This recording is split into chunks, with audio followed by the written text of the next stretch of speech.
We were discussing Muni Sutta, which is available in the Sutta Nipata, and some of the verses we already discussed. Actually, here Buddha give a very interesting account of information related to himself and about the Arahants. So therefore, this Sutta is in that sense quite profound and explaining the supreme qualities of an Arahant. So one by one we went through, and last time we were discussing how one would abandon all the different kinds of residences, forms. That means how the consciousness does not associate any kind of form, feeling, perception, and formations. And how Muni, a saint, is free from greed. So those kinds of things we discussed, and today also we can go to the next verse. The verse going like this. Panya balam sila vatupa pannam samahitam jhanaratam satima sangha pamuttam akhilang anasavam tangvapi dhira muni vedayanti. Panya balam sila vatupa pannam samahitam jhanaratam satimam sangha pamuttam akhilang anasavam tangvapi dhira muni vedayanti. Now there are certain excellent qualities all highlighted in this single verse. Panya balam, the wisdom as a power. Then sila vatupa panna, so that means the Muni is equipped with the sila, the morality, the good behavior, and various good observances. And samahitam, so that means his mind is well collected. Jhanaratam, and he delights in jhana, delights in maintaining the mind in a relaxed, heedful position. And satima, so he is quite mindful. Sangha pamuttam, so that means his mind is free from various ties. Akhilam, so akhilam means there are no any kind of barrenness in his mind. And anasavam, there are no influxes. Tangvapi dhira muni vedayanti. These are the qualities from which a Muni, a saint, could be recognized. Now, we can understand certain qualities are being highlighted here. Actually, we all know that when one is practicing meditation, practicing mindfulness, so various qualities are slowly going to be developed. We may be starting with the simple mindfulness practice, like trying to maintain mindfulness on breathing, try to maintain mindfulness while we are changing the postures, and while we are in a particular posture, while walking each and every step we are trying to be mindful. So likewise we are developing certain qualities. So at the beginning maybe the mindfulness, but as we are continuing that development, slowly one can understand, okay, certain invitation is there for some amount of effort, because without an effort you can't do this practice, because the object what we are trying to maintain is quite difficult, maybe subtle and equanimous. It is not that interested.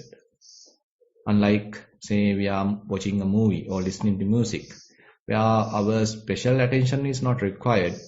That object itself has a kind of an attractive nature. As a result of that, our mind gets involved there, delighted there. But on the other hand, when we consider a meditation object, a primary object, a kamatahana, so that is where a special effort is needed, otherwise mind gets distracted. Easily mind can distracted towards the something interested happened in the past, or what we are trying to do in the future, or maybe something attractive in the present. But if we are maintaining certain amount of effort, purposeful attention, then only probably we can maintain our attention on the desired object, maybe the breath, maybe the step, maybe the posture, maybe rising and falling. So whatever it is, what we have selected as our primary object, So we need certain amount of effort in order to maintain our attention there. Otherwise mind get distracted. So this effort is another kind of a quality that we automatically start developing. And then as we are continuing the path, now mind start retaining. So free from distractions. For several breaths now mind can maintain its attention. Say 50 breaths, 100 breaths, 150 breaths. So likewise the concentration develops. So our attention get collected towards the body. So the body awareness improves. So that indicates even though we start as a simple mindfulness practice, now the mind has certain amount of collectedness.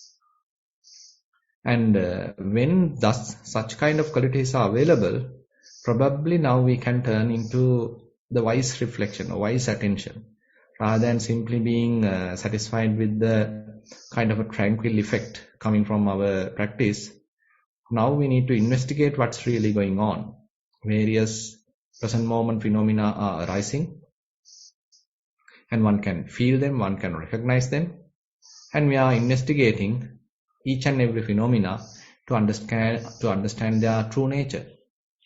So this understanding, this investigation is something that we are target to develop wisdom or vipassana knowledges, insights. So that insights are possible when we have that proper mindset. So we need to have mindfulness, we need to have kind of tranquility, calmness, and we have to maintain that tranquility, mindfulness for a while, pointed to a particular phenomena, and then only we are capable of investigating that phenomena from all different directions so that we get a deeper understanding about its behavior. So that is where the wisdom starts developing. At the beginning, we can't understand what's really going on. We simply wandering around the surface, the superficial information. But later, slowly, mind starts penetrating, going deeper, reflecting wisely, understanding the source, understanding the roots. So likewise, the investigative ability slowly enhancing and the wisdom develops. Now, anyway, we have certain amount of faith, so that's why we are doing it. So all these different, all together, Buddha named them as 5 faculties: Saddha, Viriya, Sati, Samadhi, Panya. Faith, effort, mindfulness, concentration or collectedness of the mind, and then the wisdom. So these are the certain faculties, that spiritual faculties which are growing. Now here Panya Bala means the developed amount of the wisdom faculty. So one may understand, okay, there is a certain amount of wisdom available, but still one may not be able to maintain that for a while, because again mind goes and get deluded. But later, as we are further and further improving our vipassana, so one may be able to understand, okay, now I have a kind of a penetrative wisdom. And each and every phenomena I can distinctly recognize, and probably I can understand their true nature, how they are behaving. Now they actually behave by themselves, and we simply start recognizing that, or simply being aware of that process, witnessing that process through that wise reflection, through that wise attention, through that step back observation, investigation. There's a certain amount of wisdom is developing. That's why it is called insight. It's a deep type of knowledge. It is a direct knowledge. It is not kind of a borrowed knowledge. It is not something that we have copied from someone. Rather, it is something that we have developed through proper investigation. So this wisdom is a penetrative wisdom, and it is having a different range. So starting with simply paying attention to different aspects of the phenomena, understanding its different facets, and then maybe understanding its different behaviors. And as we are further investigating, so that behavior slowly become kind of a common thing available with the other phenomena as well. So now we are expanding our understanding. So then actually we get a deeper understanding with regarding the universal characteristics like the impermanence, non-self, suffering, etc. So that wisdom is where profound and most powerful. So that's why here it is highlighted as Panya Balam. Now the wisdom is overpowering.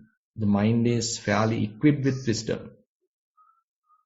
And sometimes even due to certain reasons, maybe mind again goes and entangled with various mundane type of phenomena, mundane type of activities, conventional activities, but still yogi is not that disturbed because he has the confidence, I can quickly recover, I can quickly come back to the penetrative wisdom. So that is where particularly the wisdom power is highlighted. Like the, say, sati bala, the power of mindfulness is highlighted. When the mind become some amount of unmindful, still when the yogi is not being shocked, not being disturbed, because he has the confidence that he can quickly recover, quickly establish mindfulness. So similarly here Panya Bala means when the mind sometimes get deluded, still the yogi is not that disturbed because he know quickly how to come out of that, again establish the wisdom, have that proper penetrative type of wisdom. And then he maintained the sila, the morality, so that actually operates as a foundation. And with that foundation, now one is building a strong house, something like that, strong building. That foundation is always there. So that's a strong foundation. It's a firm foundation, stable foundation. And while that morality as a foundation is properly established, on top of that foundation, now we are building a house, something like that. And then samahitang. So the samadhi, the collectedness actually vary. At the beginning, probably we may have a kind of a tranquility, a little bit of blissful nature in the mind. Mind may retain with the object for a while. So slowly one may understand the nature of the samadhi, how mind can maintain its kind of one-pointedness, maintain its concentration. Later, as we are further continuing the practice, particularly when one is in the vipassana practice, it is not that you are watching the same phenomena, but different phenomena. Various phenomena are arising, and one has the capacity to quickly locate one's mind onto these new phenomena, and then and there, or to each phenomena, mind properly get concentrated. So that is why it is called Kanika Samadhi, where instantaneous concentration happens as different phenomena are arising. So one is able to maintain one's attention to each different phenomena and properly become concentrated. Next phenomena happens, again become concentrated. Next phenomena happens, again become concentrated. So the collectedness of the mind is very much retained. It's not that disturbed. Even though different phenomena are arising and they behave in an abrupt manner, still the mind has the capacity to maintain its undisturbed awareness, undisturbed attention, well-focused attention. And that is the Kanika Samadhi, instantaneous concentration that one is maintaining. But later there are some variations, evolutions happen in this area. So the concentration is not kind of fixed thing. Rather, it also evolves. Now, say for example, when everything is very much like mixed, like a flux, when that is there, so it is not that you are distinctly recognizing various phenomena, rather you are having a dispassionate look, a dispassionate perspective towards different phenomena. On such situation, the concentration is very much like a pervaded type of concentration. You are simply being aware, and the various phenomena are quickly arising and passing away. Everything is very much like mixed. You are fully aware of it, and the mind is not disturbed. Mind is tranquil. So the concentration is something like that at that level. And later assume that the mind is capable of letting go all the different phenomena and maintaining its own independence, freedom. Such situation, again mind get collected, mind has its own clarity, mind has its own stability, mind has its own serenity. So that becomes its concentration. Actually, we can't name it as concentration, the word does not match there. Rather, we can call it as samahita, or the collectedness. So the mind is well collected, but it is not concentrated or hindered to one particular place. Rather, even without any phenomena, without hooked up with any phenomena, without clung to any phenomena, mind remains stable. Mind remains kind of still. So there the concentration is very much different. So we lose that previous definition. Now one may have a kind of a collectedness of the mind, clarity of the mind, kind of a transparent mind, where mind is firm, no wavering, no jumping, no going here and there, but being stable. So this is jhana. Now this is where in the terms of the vipassana, one can say maybe the fourth jhana. The early stages are very much like the first jhana, second jhana, third jhana. But when the mind becomes completely free from conditioned phenomena and entertain or enjoying some sort of freedom without holding to anything, without attaching to anything. So that is the fourth jhana in vipassana, where equanimity is available, relaxed awareness is available. And one may start being delighted with it. One may start appreciating that experience. Rather than become drowsy, rather than become doubtful, one can simply enjoy that experience. Because now there is no friction in the mind. There is no any tension in the mind. There is no I-making, mind-making, or conceit available in the mind. Mind is in a very relaxed, very calm, very quiet kind of an atmosphere. So one can start appreciating that. One can start being in it. One may start love that experience. So that is no problem. But later actually one needs to give prominence to understanding more and more defilements and try to maintain the mind free from those defilements, purified one's mind from those defilements. So then that can become one's priority. But time to time, attaining jhana, attaining such a kind of experience, unattached, uninvolved kind of mind state is quite refreshing. So Buddha actually explain it as something like you are taking some food, you are taking your meal. You know that every day we take our breakfast or lunch or dinner. So those are the fixed times that we typically take our meals. So why we take meals is because that we need to nourish our body. It depends on food. So similarly, so when we go through various disturbances during the day, so mind also needs some amount of food to relax, to calm down, to remedy, to become still. So that is where you get into some amount of practice, maybe mindfulness practice, concentration practice, samatha.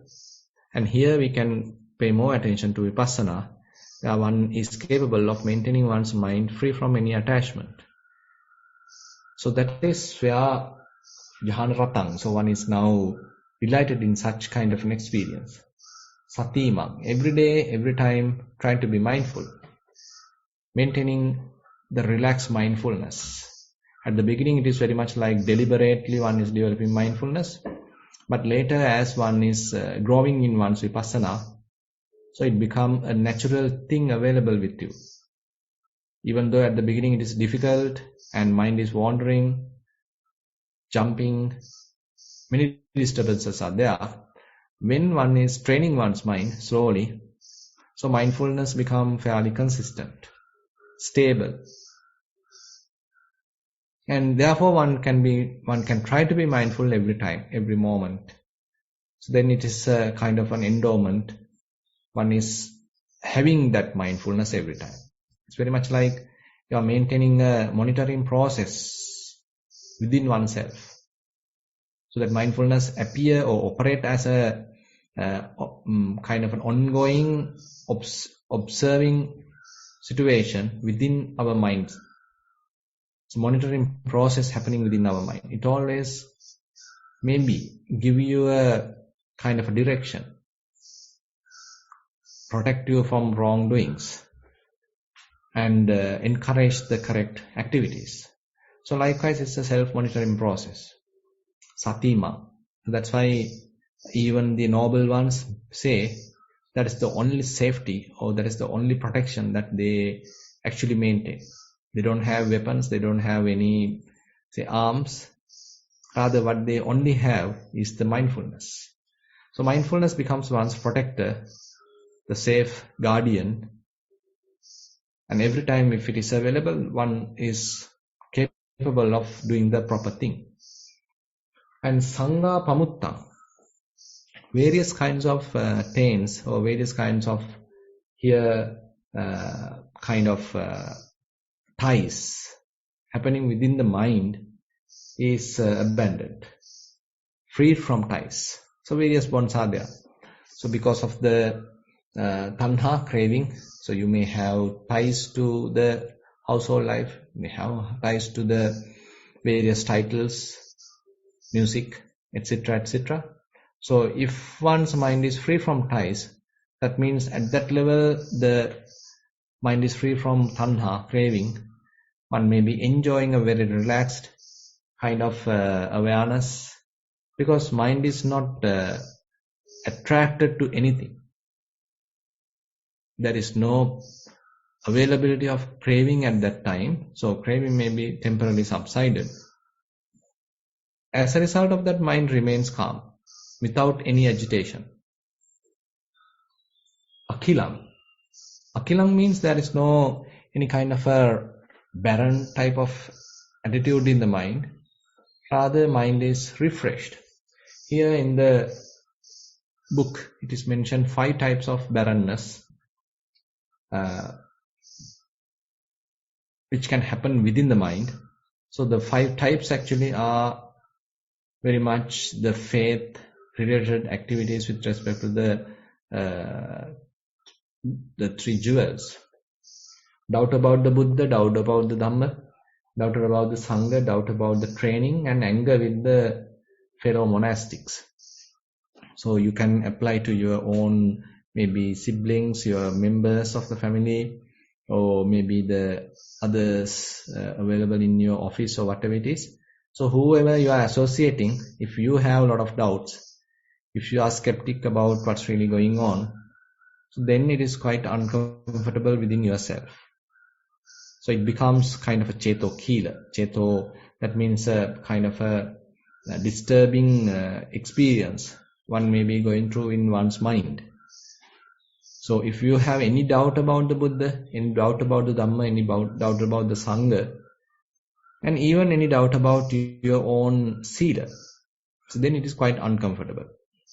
But when you have quite good faith about the Buddha, Dhamma, Sangha, and you understand how good you are maintaining your Sila, it giving you a kind of encouragement, it gives you a lot of courage, a lot of confidence, and you feel that the further development is something that you deserve. It is not that that you are looking down yourself. It is not that you are criticizing yourself. Rather, you feel that you deserve a further development, because you are having a lot of faith about the Buddha. You are having a lot of faith about the Dhamma. You are quite confident about the Noble Sangha. And you truly recognize them as your path, truly recognize them as your role model, truly recognize them as your refuge, Buddha, Dhamma, Sangha. And internally you feel confident. Now you are unwavering. Your faith is unwavering. And your own sila, your own practice is very much the evidence, very much the refuge for yourself. Till you don't have confidence about your own practice, you may start going after various teachers, reading so much of books, because still you don't have much confidence about your own practice. But once you have confidence about your own practice, it is not kind of an overestimation, rather the practice itself is convincing, practice itself is now giving fruits, and your experience is actually quite tallying with the Buddha's teaching and the role models of the Arahant. So you become more and more confident, yes, I am in the correct path, I am doing the best thing, I am doing the correct thing, I am maintaining proper sila. So likewise, you are quite firm now about your own practice. So that is where we can say you are having a firm mind. There is no kind of barrenness in the mind, but rather mind is quite refreshed. Mind has that all the fertilizer, all the kind of freshness, all the kind of awakefulness. It is not kind of a barren type of mind, rather it's a very refreshed mind. It's not something a negative, rather mind is quite positive, because you are quite confident about your own sila, about your own practice. You have no doubts. So that is where akilang. And then anasavan. So that means all the different latent tendencies are abandoned. Now here we are talking about an arahant. So there are no asavas. So that's why an arahant is called khinasava. All the taints, all the asavas in fluxes are completely uprooted. No more possibility of being victimized to various defilements, because the roots are completely destroyed. So why different defilements are happening is because of the tendencies, latent tendencies our minds are conditioned with. But when one is completely free from all those latent tendencies, taints, so that means one's mind is perfectly free. No more agitation, no more stressful experiences, because the roots are missing. Those agitation factors are missing. Unwholesome factors are completely abandoned, uprooted. Akilang anasavam. Thangvapi Thero Muni Vedayanti. Now this is how a wise person may understand a saint. Now we can see, actually sometimes people are tempted to measure a person's purity based on his appearance, or based on his miracles, or based on his kind of wishful blessings. Particularly about the miracles, how he is behaving, create something, how he is blessing another person, how he is kind of remedying another person. So these are the things sometimes people are using to give prominence to a particular saint. But here you can see Buddha, on the other hand, completely given emphasis onto the spiritual qualities. So those are sublime qualities. Those are not anything here is not mentioned about the physical appearance or physical, say, miracles. Nothing is there. So these qualities are completely the mental, spiritual qualities, the wisdom, and then the morality, and then he has the collected mind, and he has the kind of potential to be in the jhana, and then always mindful, and again free from any taints, free from any asavas, and free from any entanglements, ties. And he has proper faith about the Buddha Dhamma Sangha and his own practice. And again, he is maintaining a good relationship with others. So that's why in the five mental barrenness, So the fifth one is the anger with one's fellow monastics or one's fellow human beings. Now, when we are living in a crowd, in a society, in a group, in a team, are we able to maintain a kind of a good relationship with others? So that is also indicate that one's maturity. So rather than trying to show off, rather than trying to find fault with others, rather than trying to suppress others, command others, so one is having a very good relationship with others, a cordial relationship with others. That indicates one's mentality. So these are the qualities that Buddha highlight to recognize a true saint. So you can see how mature kind of a criteria is given here. And that is where Buddha's teaching is quite interesting, quite profound. There is no place for outer appearance or showing off or one's marketing or something like that. Rather, the true qualities, the true innocent type of sublime qualities are the ones that Buddha has given emphasis. And that is where we need to follow, or that is where the direction is. That is the Buddha representing, and that is the teacher. So that is where we have to move forward as his followers. So with that, I like to conclude today's Dhamma sermon. Now I like to open the session for questions. Avasarai Bhante, we have Right. 5 questions today. Right. The first question is on mindful walking. Dear Venerable Sir, during the walking practice, I focus on my lower body, left and right feet movement and the sensations on the soles. I can feel the pressure on the soles and how the pressure distributes, hard and soft touches and also some hot and cold patches on the sole. I can observe the differences between the left foot and the right foot as well. After 10 to 15 minutes of continuous observations, I get distracted to some thoughts. But as per your guidance, I observe this too. The mind comes back and settles slowly. When this happens, I have noticed the earlier hard, soft, cool, warm sensations get mixed up. They become vague and hard to separate. I want to report this and seek advice. With metta, that's the end of the question. Yeah, actually, as we discussed even today, so as we are continuing the practice at the beginning, so the emphasis is there to distinctly recognize all these different qualities, different characteristics, and later, but we may understand everything become mixed. Now you can't separately understand, separately distinctly recognize each and every phenomena, their characteristics. Rather, everything become very much like mixed, like a flux. So now the dispassion is arising because there is no interest to what you experience. It's difficult to experience something beautiful here because everything is mixed up. Now, actually one ability of the vijnana, the consciousness, is to have distinct characteristics. We are divided and recognizing different phenomena, distinctly recognizing different phenomena.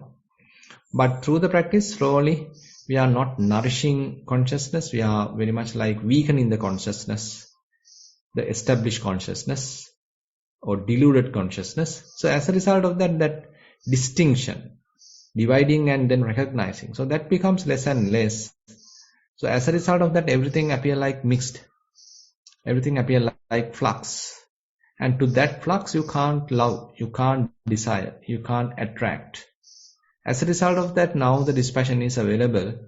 So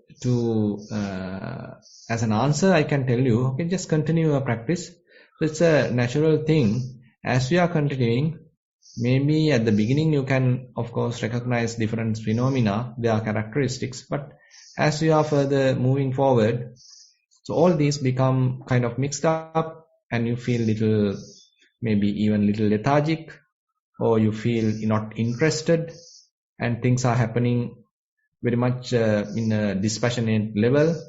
So that is the evolvement of your practice. That's a important thing, is to continue your practice. Don't give up. Even though the things are not interested, don't give up, just continue your practice. Thank you, Bhante. So question number 2 of 5 is mindful sitting. Dear Bhante, my question is regarding observing the mind during the sitting practice once the breath settles and become very subtle. The thoughts that appear during these times are not related to any of the recent activities.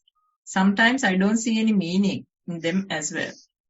I can look at them as not mine and as a process without my control. However, in the back of my mind, I always wonder where these come from. Is it due to my past karmic actions or some unknown hidden tendencies? Much merits for Bhante's explanation. That's the end of the question. Yeah, I mean, it can be any of these. Actually, we can't distinctly recognize whether they are happening due to karma or whether they are happening due to our recent activities. So it can be a mixture of everything. So it is therefore, I mean, we don't have the capacity to understand whether it is exactly happening due to karma because it is beyond our capacity. But on the other hand, certain obvious situations are available.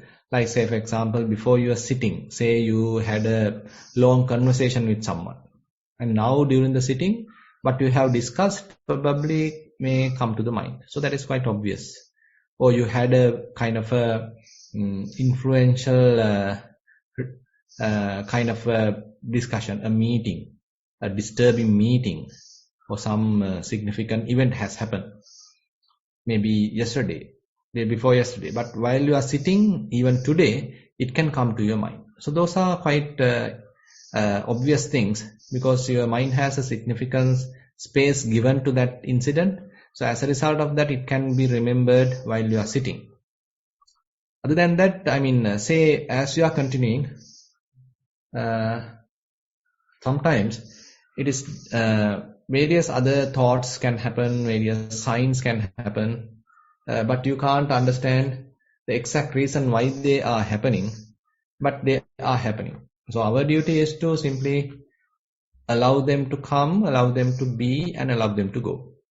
So we don't have much preference. Rather, we simply observe how they are coming and how they are going. We are not trying to suppress them, and we are not promoting them. We are not deluded by them. Rather, we are maintaining proper attention, awareness to them. As a result of that, they start passing away. Thank you, Bhante. So question number 3 of 5 is a general question.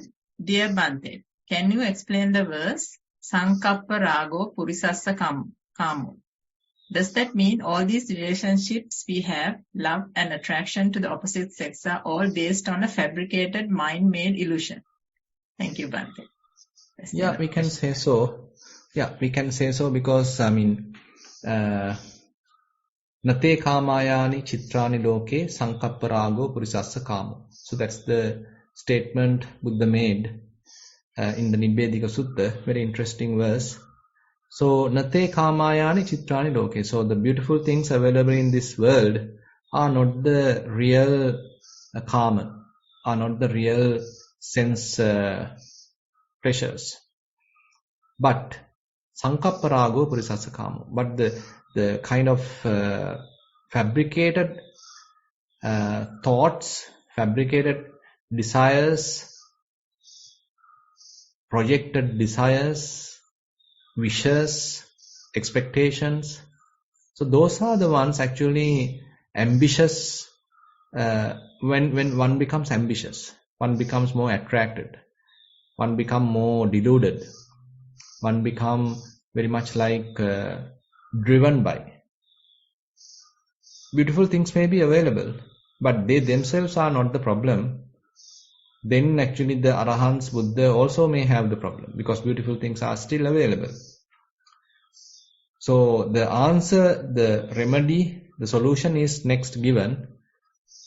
Tittani chitrani tatheva loke atetta dhira vinayanti chanda. So while all these beautiful things are keeping as it is in the world, so the wise person is restraining one's desires, restraining one's craving, or abandoning one's craving. So when the craving is abandoned, it doesn't matter that things are beautiful. It doesn't matter that the surrounding is beautiful, attractive, but you don't have a desire. You don't have a craving. So as a result of that, you are not disturbed. So therefore, it's a very interesting verse giving us a different direction or giving us a different dimension in our practice, it doesn't mean that we immediately can come to this understanding, or we can immediately start practicing according to this line. So we need certain amount of morality at the beginning, and certain amount of particularly the sense restraint. So when things are very, very beautiful, if we are constantly going and attracted to by them and start watching movies and etc., and constantly using our senses to entertain, to gratify senses, so that means so we can't develop. So we need certain amount of restraint in our practice. We need to protect, guard our senses. Later, when we are developed, when we are continuing our practice, so the wisdom takes over, and as a result of that, even though beautiful things are there, and even though we are not maintaining much of restricted type of restraint, still mind is not interested. So that's the beauty of the practice. So at the beginning, if we are not restrained and if we are not maintaining proper conduct, so then we become quite bewildered by various sensual thoughts, because we couldn't maintain our faculties properly. We didn't guard our faculties. But later, since the mindfulness practice, the wisdom practice, the vipassana practice has taken over, so even one can look at beautiful things, still mind remains calm. Mind is not getting deluded. Mind does not get contaminated, overwhelmed by those sights. So that means the sankappa raga is not there. The desires are not there. The craving is not operative in one's mind. So even the outside is beautiful, you are not disturbed. Even you are eating a delicious food, you are not being attracted. You are not being deluded. Even though music is available, your mind remains calm. So likewise, so this is a kind of a mature level which is explained in the verse. Bhante. So question number 4 of 5, it's again a general question. Dear Bhante, after practicing several years and also from your teachings, I understand that there can be two aspects we are developing in the practice. First one is the qualities of mindfulness, clear comprehension, concentration, etc. And the other is understanding our hindrances, influxes, and hidden tendencies. Since the latter is associated with our keles, is much more harder and bigger problem to deal with than developing the qualities. How much you practice and develop Dhamma, there seems to be times when everything gets flushed away within a few seconds and we get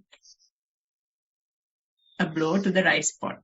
I doubt that this is not going to be sorted even if we enter monastic life, which can be only a deviation from the underlying problem. How can one expose these critical keles, deal and understand them? Much merits for Bhante's valuable insights. Yeah, very interesting question. So as you mentioned, either you are a layperson or a monastic, so the diminishing of defilements is quite slow.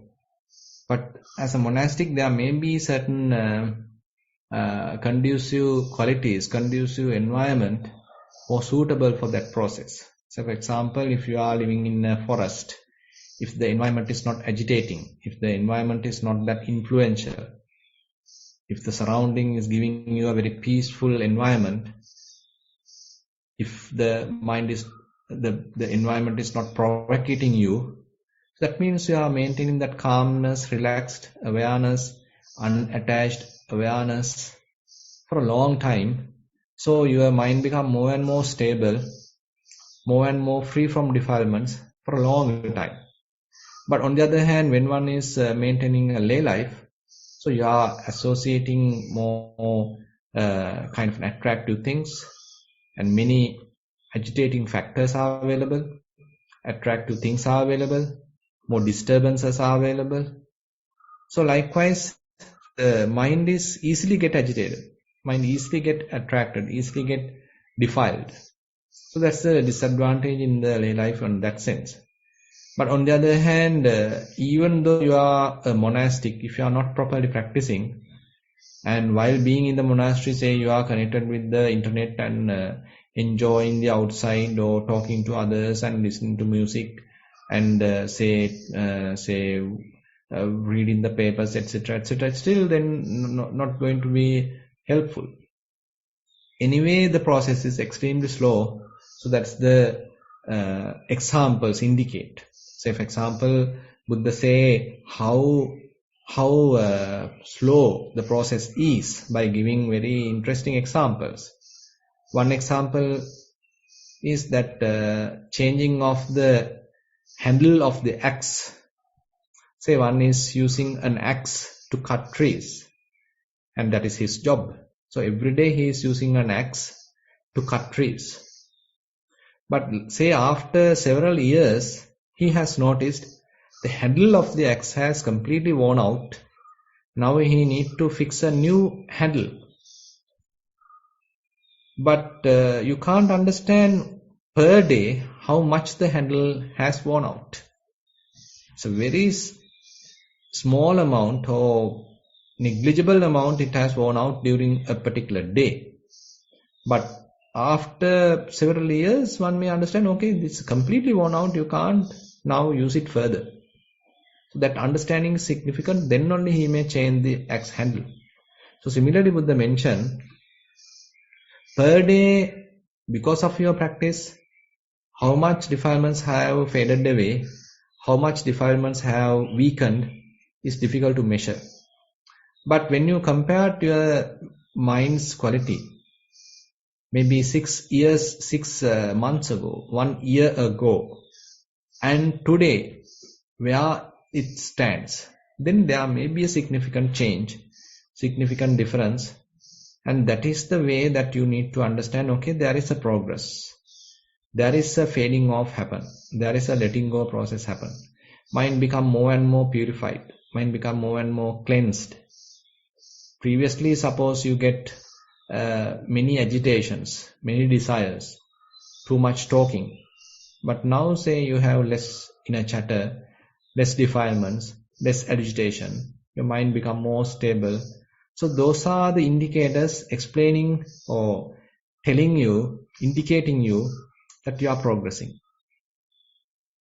Thank you, Bhante. So this question number 5 is the last question, and it's a general question. Dear Sir, recently I have heard the 4 Noble Truths defined in such a way that Dukkha Satya as seeing how the works of mind create suffering, Samudaya Satya as underlying craving and attachments as the reason for such behavior, Nirodha as realizing the nature of non-attached mind, Marga as the eightfold path that enables achieving such status. Can you advise, if my understanding is correct, that we can summarize the whole practice around the way how the mind works with metta? That's the end of the question. Yeah. Can you repeat the first Satya, Chamila? Dukkha Satya as seeing how the works of mind create suffering. Mm-hmm. Actually, we can accept, your understanding is correct. So, dukkha, it's a more even broader. So, not only the mind, so even the body and all the different physical phenomena, everything is very much like going through some sort of an agitation, going through some sort of an unsatisfactoriness. So, its constant change is available. So that is also suffering. So therefore, the suffering, the noble truth of suffering is so vast in that sense. So it is true that you can recognize suffering available in your mind. So that is what we can immediately recognize. But more than that, further suffering is available. And that is where the dukkha is sometimes categorized into 3 groups. Dukkha dukkha, viparinama dukkha, sankhara dukkha. Dukkha dukkha is where, suppose you are going through certain illnesses. So your body is ill. It is going through a disease. So you are suffering. So that is unavoidable. So likewise, certain amount of unavoidable kind of physical pains, physical discomfort, those are available. So that is coming under the dukkha dukkha. And then the viparinama dukkha, that is where suppose you are going through aging process, you become older and the things are also changing, things are become worn out. So likewise, so there is a certain amount of friction, there is a certain amount of discomfort coming because of this changing nature.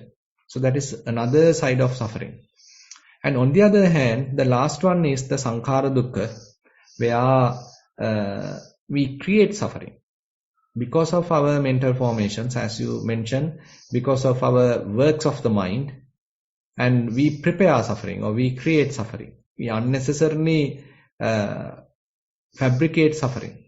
So that is something that we can completely take out through the practice. So that is where the Buddha's a kind of an answer is given, where we can completely be free from that sankhara dukkha, that we can maintain a very purified mind and unfabricated mind, unproliferated mind. So then you are free from that sankhara dukkha. So everything else seems quite correct, apart from the first suffering, where it has a further broader meaning. We just got another question, Bhante. So it's question number 6. It's a general question. Bhante, is Nama Rupa in the dependent origination the same as the 5 aggregates? Thank you. That's the end of the question. Actually, when it comes to Nama Rupa, so those are typically Vijnana Pacca Nama Rupa, Nama Rupa Pacca Salayatana, all those areas are fairly mental, and the name and form, Nama Rupa mentioned there. Nama represents Vedana, Sanya, Chetana, Passa, Manasikara, feeling, perceptions or signs, then the volition, contact, and the attention. So they are very much the most primary components of our mind. And other than that, the Rupa. So Rupa there is very much the extract of the physical side, or the shadow of the physical side. It is not the real physical side meant there. We can say it's as the Rupa Sanya. So assume that you have experienced a kind of contact with someone. So you hold hand with someone, you are hugging a person. So that's a physical contact. That is a kind of a gross experience. But later, probably you can remember that experience, and there is a kind of a feeling attached to that. There's a kind of perception attached to that. There's a kind of an intention attached to that. Your mind has attended to that. So likewise, these are the name and form coming from that. So the form in that level, at the latter level, is very much the sanya you are having with respect to that previous experience. Previous experience is a gross physical experience, but now you are in a mental world where certain extracts of that physical world, physical experience is again experiencing, again operating in your mind. So that therefore we can say at that time name and form is very much mental, and it has certain link to that previous physical experience, but it is different. Okay. So that was the last question in the Google form. We have about 5 minutes. Bhante, is it okay to open for questions? Sure. Yeah. So if someone wants to ask a question from Bhante, you can raise hand and I will unmute you. You can post any questions directly to Bhante.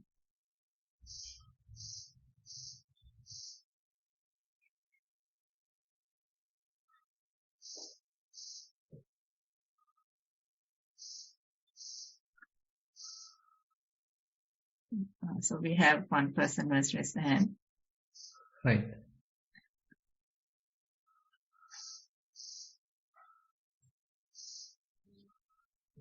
Thank you, Bhante. I just want to get some clarification in the last question about Nama Rupa and the difference between that and the 5 Panchaskandha. That's the same as the 5 aggregates, I think. Mm-hmm.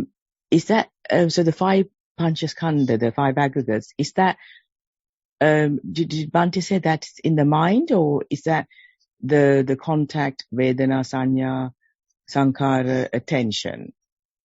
Mm-hmm. No, The actually, 5 that's right. aspects of that. So when we consider 5 aggregates, so the Rupakkhanda indicates the complete physical world. So it may be gross, it may be subtle, it may be far, it may be near, past, future, present. So all these are included in the Rupakkhanda. So that is very physical. But on the other hand, when we are talking the Vijnana Pacca Nama Rupan, Nama Rupacca Salayatanam, so that is where how mind is going through that grasping process, the conditioned process. So how one mind state dependent on another mind state. How one state of mind dependent on another mind state. So likewise, when we are defining that, so the more emphasis is very much into the mental side. So how ignorance operating within the mind is conditioning more formations in the mind, fabrications in the mind. So then how that fabrications promoting establishment of consciousness, conditioned consciousness, how the kind of a consciousness which is having kind of a motivation coming from those formations. And that consciousness is now entangled in name and form. So that name and form is very mental. It has certain very subtle attributes coming from aggregates. So it has a very shadow coming from the physical aggregate, the form aggregate. Very subtle feeling, subtle sign, and then say chetana, the volition, likewise. And after having that kind of an entanglement between consciousness and name and form, now it is giving a momentum to the operation of other 6 senses, salayatana. Now they are coming to more gross level. Now you are opening your eyes, now you start talking, say you are start walking, say you are start touching. So likewise, now you start more operating into the physical world, interacting with the physical world.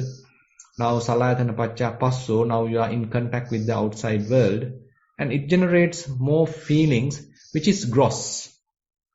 Previously what we have experienced is a very subtle form of feeling, but here the contact causes a gross form of feeling, and now it is generating a gross kind of attachment, some kind of a tanha, craving. Now the mind get grasped into that experience, so the upadana happens. So more and more now the suffering is available. So at the beginning, at the early stage of this whole chain is very, very subtle, but as we are going forward, so that experience become gross. So that is how I think we need to understand.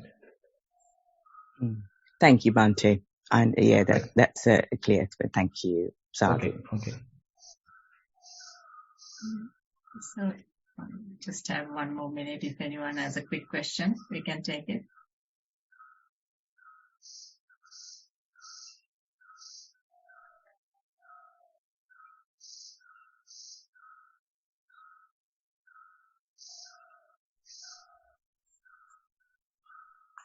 Yeah.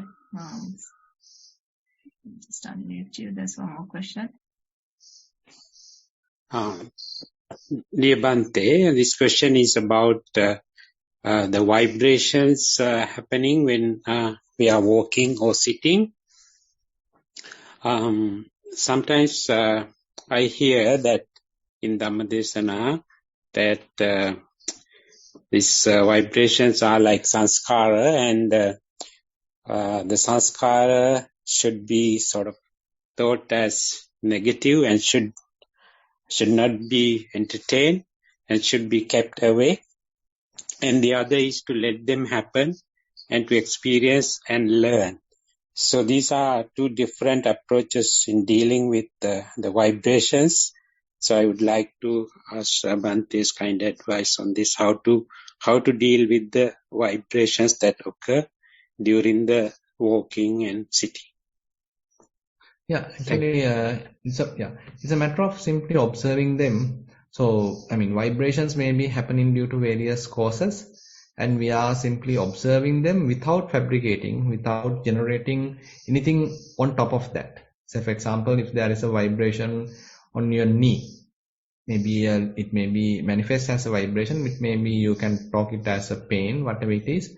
But if we are capable of keeping it only the level of vibration, that means we are not fabricating on top of that vibration. We are not adding anything onto that. We are not adding our own likes and dislikes onto the picture, onto the experience. We are trying to keep the experience as it is, and we are very much like able to come out of the experience and observe the experience. Now in the Satipatthana practice, it's one interesting way of looking at it. Now say in-breath and out-breath happens. So the breathing experience happens. So now we know how simply to experience it, how to come out of that and experience it, or how to come out of that and witness it. We are not disturbing it. We are not thinking breathing is interesting or breathing is boring or something like that. We are not talking about it. We are not having any type of preferences about it. Rather, we maintain a very open, unbiased attitude about that experience. So similarly here also vibrations are happening. It's a matter of observing that, keeping a wise attention onto that without adding our own likes and dislikes into the picture. So then we are not fabricating it. We are not making anything out of that. But through the observation, certain insights are generating, certain knowledges are generating, some understanding is generating within ourselves. So sankharas themselves, yes, they are impermanent, so they may show their impermanent nature, and they are constantly arising and passing away, so they may show their true nature. And again, they are constantly go through that arising and passing away process, so they are oppressed by that process, therefore they are showing their unsatisfactory nature, their suffering nature. But we as an observer simply observe it, investigate it as an outsider, as a witness, as an observer, neutral observer. Yeah, thank you, Bhante. I think my confusion came after listening to one Dhammadesana on Maha Salayatanika Sutta. I think recently I listened to it, and it was about this Nadi Vaseti, Pajahati, Vinodeti, that kind of view of not entertaining what is coming through these six organs. So I think that's where the confusion came. No, actually, I need to refer the statement in the Sutta. So they are now say if there is a beautiful sight. Now, as we already discussed, sometimes our mind, because of our own available raga, dosa, moha, lust, hatred and delusion, since the sight is beautiful, we may get attracted to that. We may naturally get attracted to that. We may naturally get agitated by that. Naturally get defiled by that. So that is because of our own latent tendencies. But if we are more advanced, if we are more developed, even though the sight is beautiful, so we are not being attracted, we are not being agitated. Rather, we are able to maintain a kind of a quiet experience, maintain kind of a undisturbed kind of experience. So in that level, we can promote telling, okay, don't go and adhere to that experience. Don't go and attach with that experience, with that sight. Don't go and adhere to that sight. Don't get attracted. Don't cling to that. Don't grasp that. So likewise, we can sort of promote our practice. Just keep your experience mere to that seeing. Seeing is just seeing. Dittya ditta mattam bhavisati. Okay, thank you, Bhante. Maybe it's two different levels of applying. One maybe when you're meditating, like sitting and walking, maybe just let them come and pass away. And if it is something like more gross, like happening in day-to-day life, so maybe apply that second method. Maybe, yeah. Thank you, Bhante.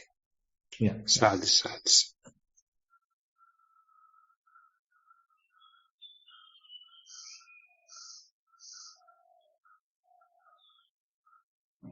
So we've gone a little bit over time now. I think we'll end the program for today. Just before we end, I think I'll just make a few announcements because there are a few new participants today.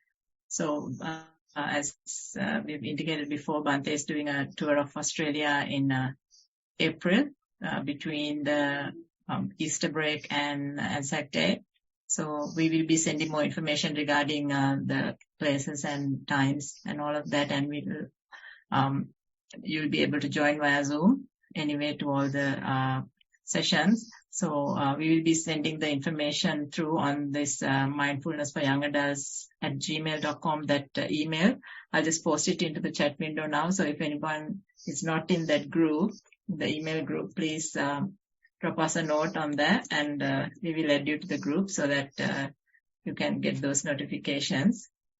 And so to end the program, I would like to thank Bhante for his valuable time. Also share the merits with the organizers and all beings, both seen and unseen, who enable this program. I would also like to thank and pass merits to the participants for joining the program today and for practicing and also sharing their questions. Theruvan Saranai. Sadhu, sadhu, sadhu. Yeah, Theruvan Saranai.